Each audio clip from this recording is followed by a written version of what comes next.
Il est 7h12 sur Europe 1. Dimitri Pavlenko, vous recevez ce matin la consultante dans le secteur de la santé, Véronique Prudhomme. Bonjour Véronique Prudhomme, bienvenue sur Europe 1. Vous êtes une spécialiste de la facturation des soins dans le système hospitalier. C'est une expertise de pointe qui vous a conduite à vous intéresser.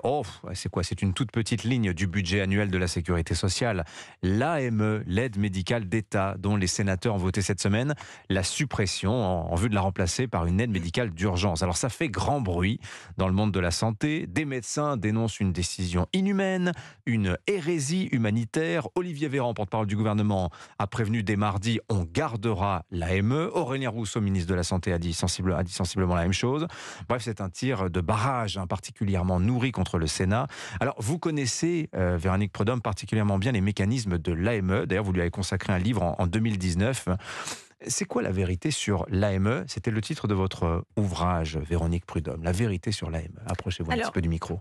L'AME, déjà, on va le redéfinir. L'AME, c'est l'aide médicale d'État, donc instaurée au 1er janvier 2020, destinée à prendre en charge les frais de santé, que ce soit dans le système hospitalier comme à la ville, des personnes qui sont arrivées sur le territoire français, enfin qui sont illégales sur le territoire français.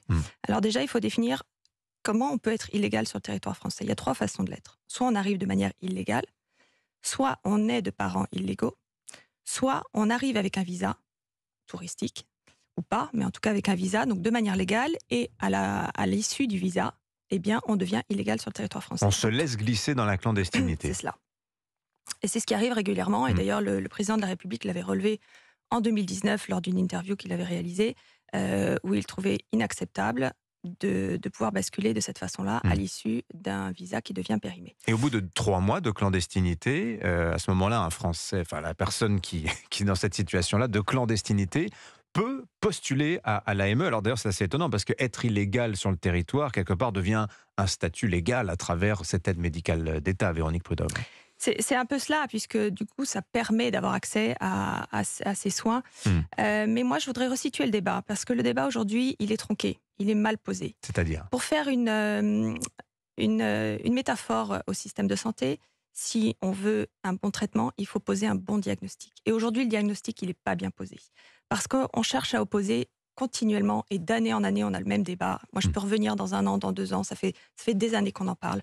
Il y a le clan des pour, le clan des contre. La suppression de l'AME. Oui, c'est ça, absolument. Est-ce qu'on garde l'AME? Est-ce qu'on la réduit? Est-ce qu'on la maintient? On touche à rien? C'est ce que vous avez évoqué en préambule. À droite, on dit c'est une pompe aspirante. Ça coûte plus d'1 milliard d'euros aujourd'hui aux caisses de la sécurité sociale, parce que c'est la Sécu et donc le contribuable, les cotisants, qui payent pour ces personnes qui ne cotisent pas à travers l'AME. Et puis il y a la gauche qui dit mais il ne faut surtout pas toucher à ça, parce que vous allez mettre à la rue des gens qui vont tomber malades et on risque d'avoir des épidémies en France parce qu'ils n'oseront plus aller à l'hôpital se faire soigner. Ce qui est vrai. En fait, les arguments des 2 camps sont valables, mais sont très incomplets. Et c'est là que je veux vraiment resituer le débat. Le débat est, encore une fois, tronqué. Quel est véritablement l'enjeu du problème? C'est quoi cette dépense non maîtrisée? Elle concerne qui? Elle concerne quoi? Eh bien, moi, je considère que cette dépense non maîtrisée, elle va concerner les abus du tourisme médical.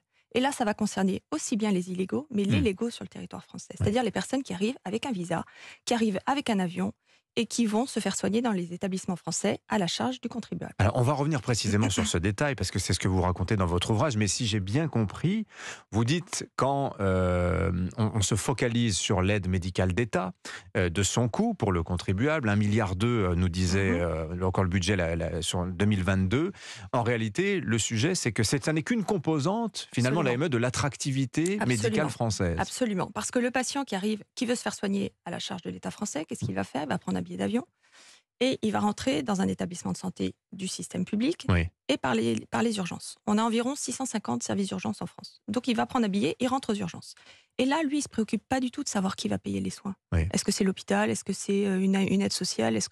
Et finalement, ce sont les services hospitaliers, les services administratifs et les services sociaux qui vont tout faire pour permettre à un patient d'avoir une AME pour qu'ensuite on ait un paiement en face. Parce que sinon, c'est une bouteille à la mer. Qu'est-ce qu'on fait de la facture des soins d'un patient qui est arrivé et qui ne va pas les régler, soyons clairs, dans la majorité des cas? Bien sûr, ce n'est pas 100% des cas, mais c'est ce qui arrive très, très fréquemment. Et je vais vous lire un exemplaire un échantillon d'une circulaire interministérielle qui date de 96, donc avant l'AME, où on disait la chose suivante: force est de constater que depuis de longues années, il génère de nombreuses, donc c'est ce tourisme médical, de nombreuses créances irrécouvrables qui pèsent lourdement sur la trésorerie des établissements de santé.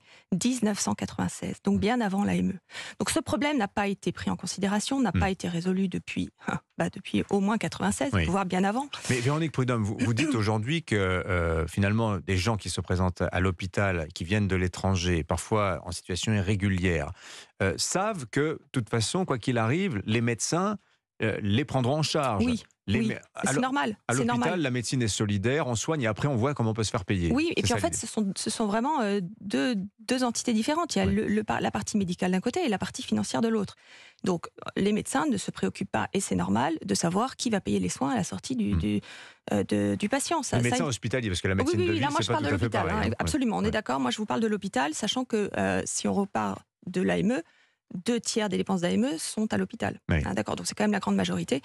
Donc, s'agissant de l'hôpital, qu'est-ce qui se passe? Un patient rentre, il reçoit des soins, il est hospitalisé, que sais-je? Eh bien, à l'issue de cela, il y a 3 possibilités. Soit on envoie la facture au patient, là encore une fois, bouteille à la mer, parce que l'envoyer au patient, c'est l'envoyer à l'étranger. Faut-il encore avoir une adresse valable? Et si quand bien même on a une adresse valable, la facture n'a aucune chance d'être recouvrée. Quasiment 5% des recouvrements à l'étranger. Donc c'est rien. Il n'y a pas de recouvrement possible à l'étranger. Mais on sait combien ça représente ces créances irrécouvrables? Alors, on ne le sait pas précisément parce que cette facture, elle a 2 devenirs possibles, selon les établissements, selon leur fonctionnement. Soit on émet une facture, et cette facture va très certainement devenir une créance irrecouvrable, soit on ne l'émet même pas. Et donc là, ça part, il n'y a plus de traces, c'est fini. Donc ça sort de la comptabilité. Sous-entendu, l'AME, c'est un moindre mal parce que ça permet encore à l'hôpital de se faire régler par la sécurité sociale les soins qu'il a délivrés à des personnes en situation de clandestinité et qui viennent se faire soigner sans souci de pouvoir s'ils pourront payer. Oui, c'est exactement ça. Alors c'est exactement ça. Moi, je l'ai à peu près estimé ce montant de soins qu'on passe soit en irrecouvrable, soit en facture non émise. Je l'ai estimé entre 800 millions et 1 milliard d'euros. Donc vous voyez, finalement, on est sur des budgets. Alors c'est une estimation que je n'ai pas lancée en l'air. D'une dette cumulée ou chaque année? Non, chaque année, même titre que l'AME. En réalité, chaque année. Il y a des créances régulièrement qui sont émises parce qu'en fait, c'est un phénomène très important. Encore une fois, le débat n'est pas bien posé. Vous dites chaque année, il y a 800 millions à 1 milliard d'euros de factures émises par les hôpitaux? Ou non émises, carrément. Donc en fait, c'est une estimation, mais que je base quand même sur des chiffres auxquels j'ai eu accès. Donc c'est énorme. Et le débat, il doit être situé à ce niveau-là. Et si je tire les conclusions de ce que vous venez de dire, Véronique Prudhomme, c'est-à-dire que l'AME, malgré tout, permet aux hôpitaux de se faire payer.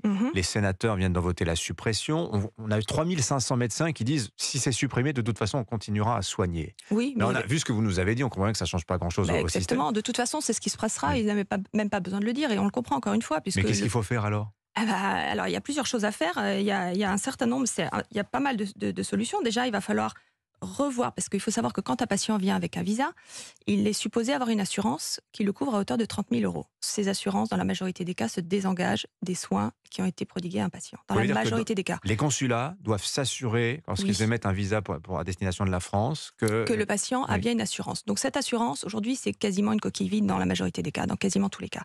Il faut réécrire les cahiers des charges de ces assurances, avoir des contrats beaucoup plus précis. La Thaïlande avait fait quelque chose de ce même ordre.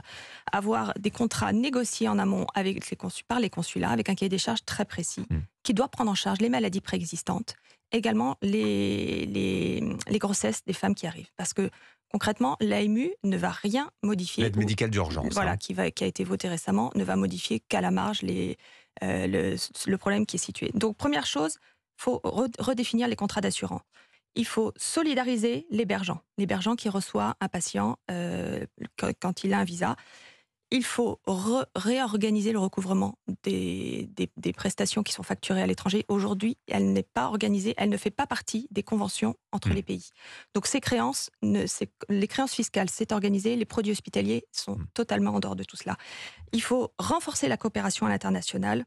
Et ensuite, dernière chose, il faut conditionner l'obtention des visas par l'absence d'une dette envers un établissement de santé français. Merci Véronique Prudhomme. La vérité sur l'AME, votre livre, n'est pas facile à trouver, mais on le trouve quand même en version numérique et en tout cas parole courageuse. Merci d'être venu nous éclairer ce matin sur les enjeux autour de cette suppression de l'AME. Bonne journée à vous.